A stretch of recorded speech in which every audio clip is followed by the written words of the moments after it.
राजाधिराज श्री सद्गुरुनाथ महाराज की जय।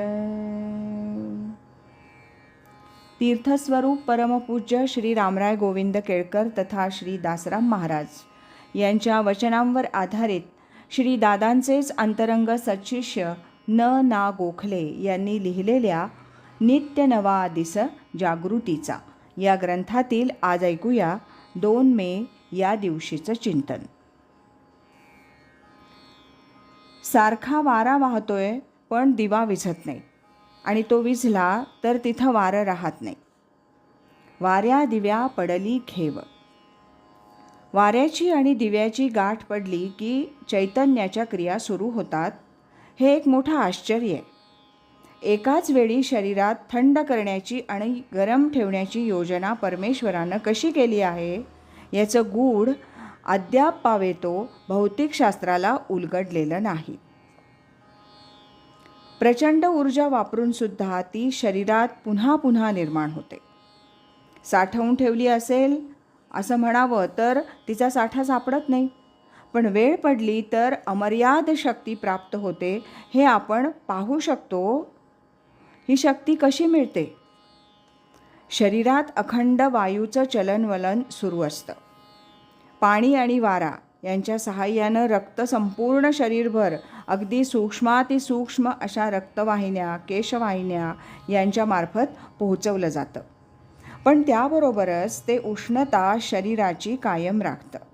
मी एके ठिकाणी वाचल्याचं आठवतं की इतकं कमी तापमान शरीरांतर्गत राखण्यासाठी कृत्रिम दिव्याला खूप मोठी यंत्रसामुग्री लागू शकते. पुन्हा ते तापमान नियंत्रित राहावं अशी व्यवस्था वाऱ्याच्या रूपानं शरीरात राखली आहे. दिवा लावल्यासारखी उष्णता तर आहे, पण तो दिवा वाऱ्याच्या शक्तीवर चालतो आहे. हे एक गूढ आहे. प्राण आणि अपान यांच्या घर्षणानं ठिणगी पडते आणि तापमान कायम राहतं.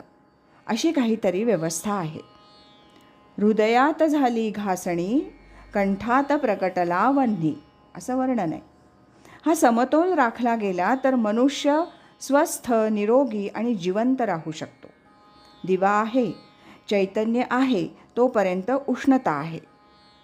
वारा नाहीसा झाला की चैतन्याचा दिवा विझतो, कारण त्याच्यावर काजळी धरायला लागते. त्यामुळे हा परस्पर विरोधी व्यवहार आहे. तोपर्यंतच जीवन राहतं. अर्थात हा वारा आणि हा दिवा लौकिक अर्थापेक्षा हा निराळा वारा आहे. वाराची देह आमुचा, वारा हा भक्ततयांचा. या परमपूज्य दादांच्या अभंगात या वाऱ्याचं गूढ रूप दाखवलं आहे. ते गूढ उकलणं अर्थातच गुरुकृपेशिवाय शक्य नाही. राजाधिराज श्री सद्गुरुनाथ महाराज की जय.